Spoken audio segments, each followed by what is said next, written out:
And Tango Makes Three by Justin Richardson and Peter Parnell, illustrated by Henry Cole.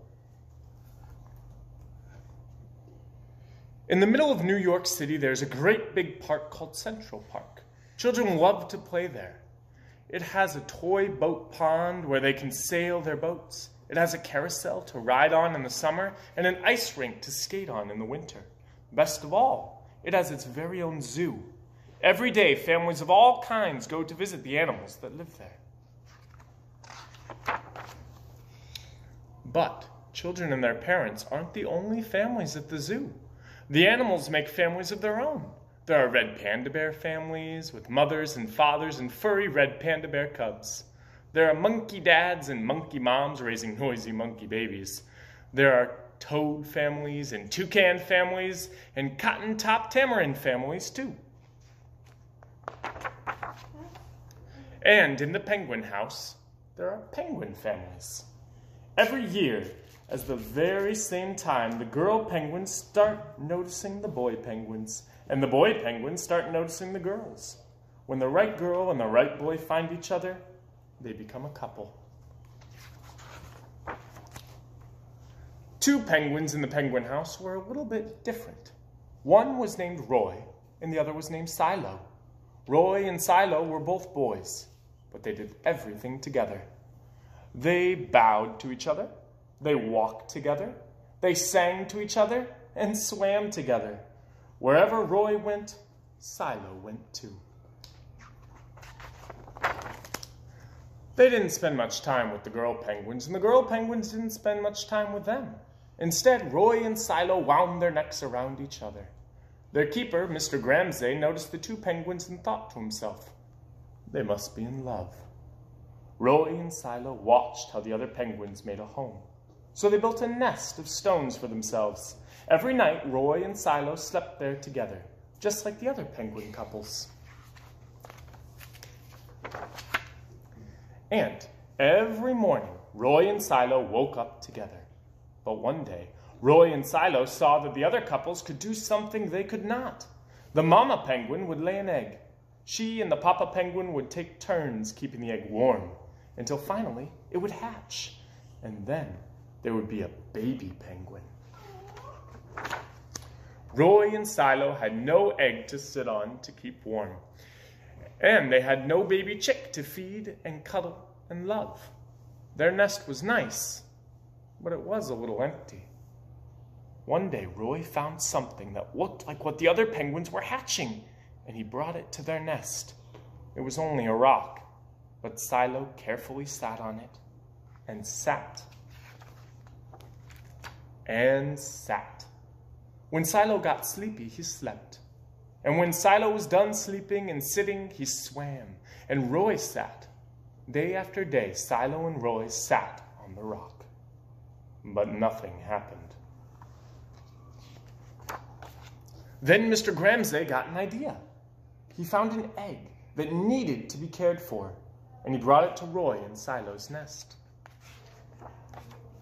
Roy and Silo knew just what to do.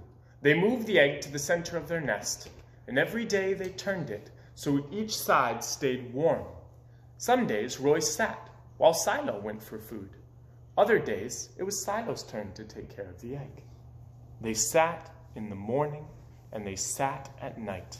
They sat through lunchtime and swim time and supper. They sat at the beginning of the month and they sat at the end of the month. And they sat all the days in between. Until one day, they heard a sound coming from inside their egg. Peep, peep, peep, peep, it said. Roy and Silo called back, squawk, squawk, peep, peep, answered the egg. Suddenly, a tiny hole appeared in the egg shell, and then, crack! Out came their very own baby. She had fuzzy white feathers and a funny black beak. Now Roy and Silo were fathers. We'll call her Tango, Mr. Gramsay decided, because it takes two to make a tango. Roy and Silo taught Tango how to sing for them when she was hungry. They fed her food from their beaks. They snuggled her in her nest at night. Tango was the very first penguin in the zoo to have two daddies.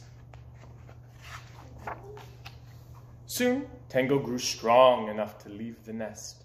Roy and Silo took her for a swim, just like all the other penguin families. And all the children who came to the zoo could see Tango and her two fathers playing in the penguin house with the other penguins. "Hooray, Roy! Hooray, Silo! Welcome, Tango!" they cheered. At night, the three penguins returned to their nest.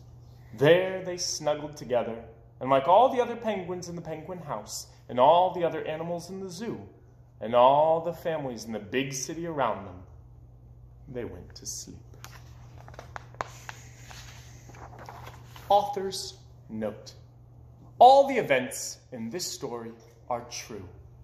Roy and Silo are called chinstrap penguins because of the delicate line of black feathers that loops under their beaks, as if to hold a hat in place. After years of living side by side in the Central Park Zoo, they discovered each other in 1998, and they have been a couple ever since. Tango, their only chick, was born from an egg laid by another penguin couple named Betty and Porky.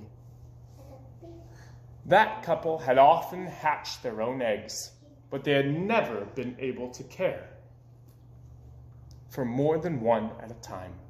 In 2000, when Betty laid 2 fertile eggs, Rob Ramsay decided to give Roy, Silo, and one of those eggs a chance to become a family. If you go to the Central Park Zoo, you can see Tango and her parents splashing about in the penguin house, along with their friends, including Nipper, Squawk, Charlie, Wasabi, and Pee-wee. There are 42 chinstrap penguins in the Central Park Zoo, and over 10 million chinstraps in the world. But there is only one Tango.